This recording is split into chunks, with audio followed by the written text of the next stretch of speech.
Okay, that was actually intentional. We did it to just warm you guys up. So, good morning, everyone. Let's compete with 𝗥𝗶𝗴𝗵𝘁𝘀 one more time. Good morning, everyone.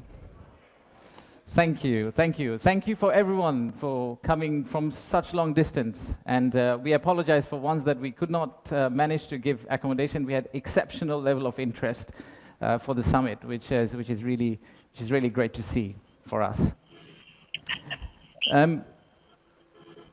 My first slide is thank you slide. That's not the last slide.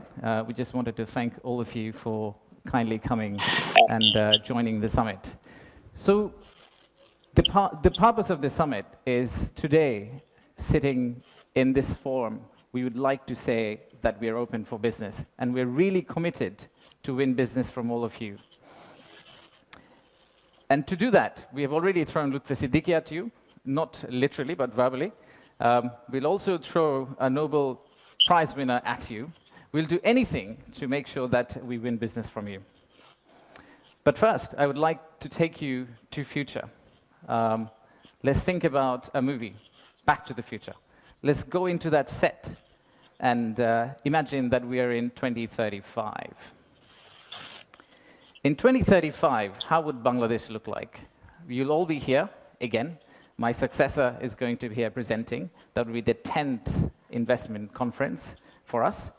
And in that conference, we will not be talking about a rising economy, but we'll be talking about a regional manufacturing powerhouse. আপনি কি আপনার Facebook পেজের like follower? Let's take another example.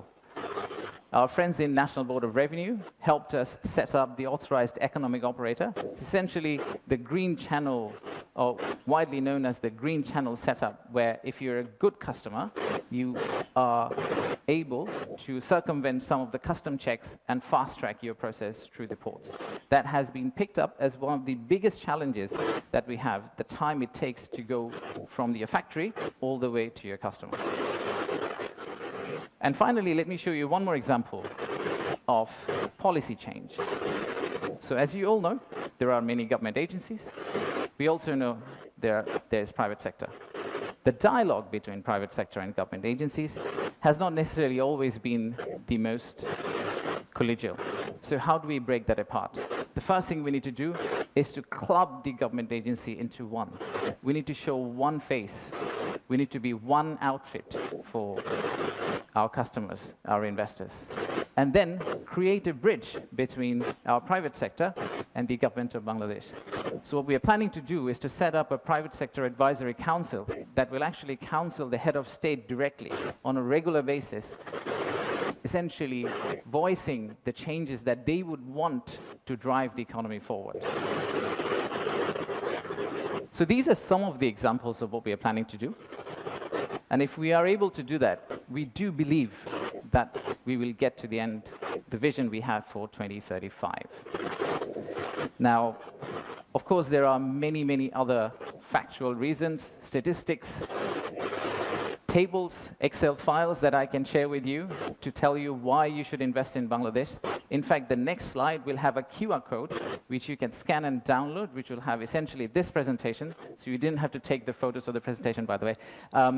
You will have this presentation, and you will also have an appendix of facts and figures and why we think competitively we're actually in a very better place than our competitors. So please watch out for the QR code. But before I go there, I would really like to finish off with this. There are economic reasons to invest in Bangladesh, but I really don't want you to invest in Bangladesh for the economic reasons. If you really think about investing in Bangladesh, think about investing in Bangladesh because of the transformational journey you're going to be part of. For the odd mixture of warmth and resilience our people have, and our century-old culture paired with the shared values that we have with you. So I rest my case here. Thank you very much for coming, and enjoy the rest of the day. Thank you all.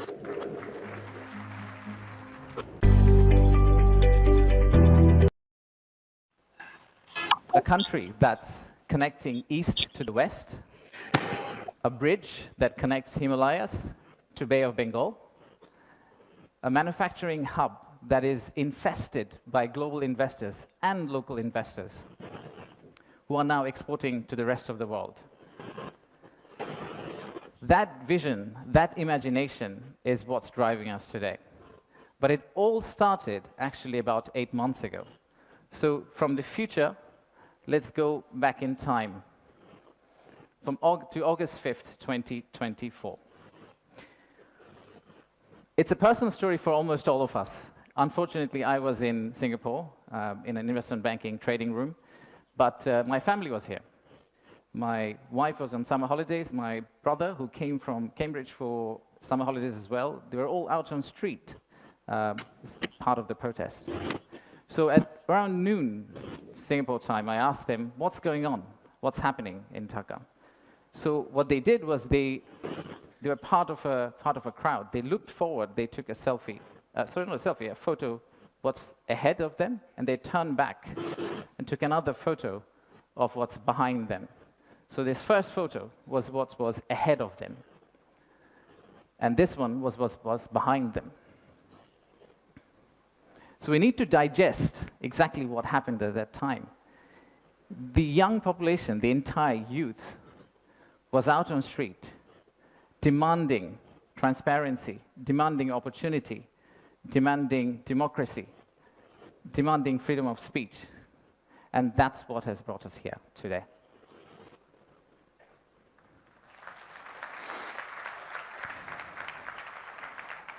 So today, the expectations are very high.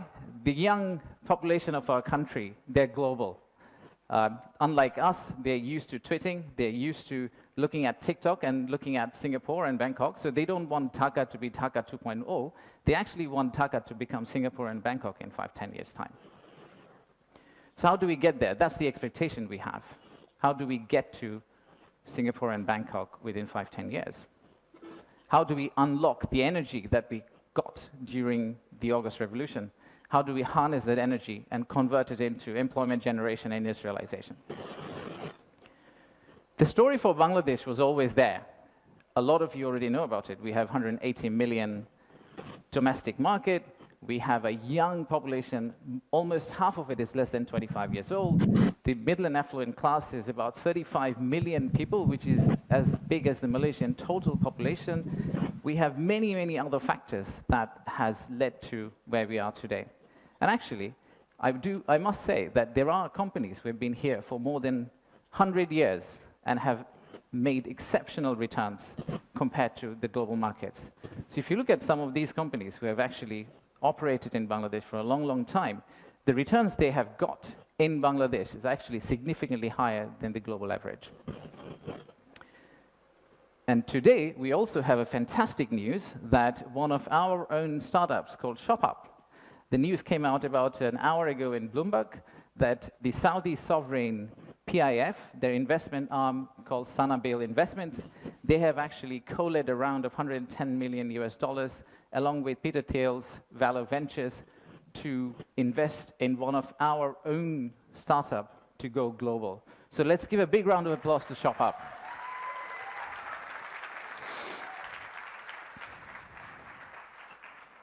So that's today. That's today. So what's tomorrow? How do we go from here to the vision we have for 2035?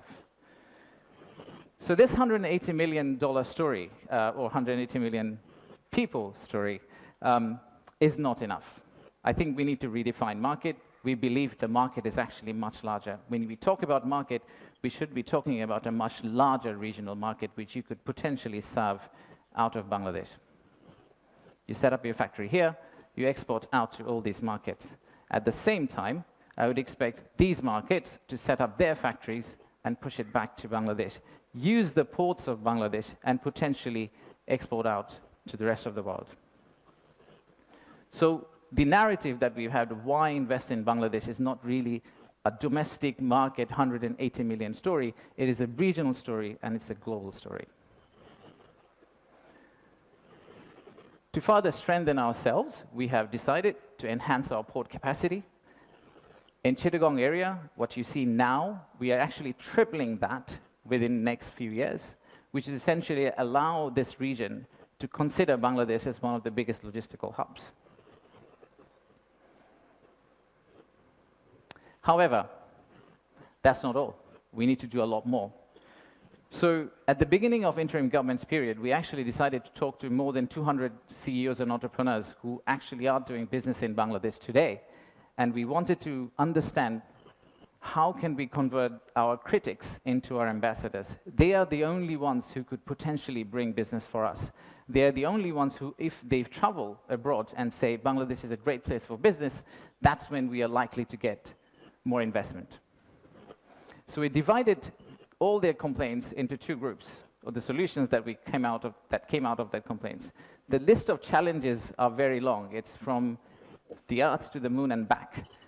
But we whittled it down to a few action items, some of which are short-term wins, so some of that you see here, some of which are actually long-term policy reforms that we would like to also undertake and set the direction of travel for the country in the right course so that the incoming government, the next government, the political parties who come and start driving this economy, they can follow the same script for us. I'll give you a few examples. Let's start with, we talked about a true one-stop service. There are two elements of one-stop service. The first one is the human element, and then there is the digital element. In the human element piece, what we have decided to do is we are going to co-locate the primary agencies, the high touchpoint agencies for our investors in one location. So that instead of the investors walking around different ministries, and we have a lot of them in Bangladesh, they all come to one office and they end up meeting everyone. We've also decided, like banks, and I am from banking, I guess that helped, that we are going to set up a relationship management team under 𝗣𝗲𝗏. What it would essentially do is, just like a corporate banking, relationship banking manager, he would hold hand of the investor and walk them around the landing process.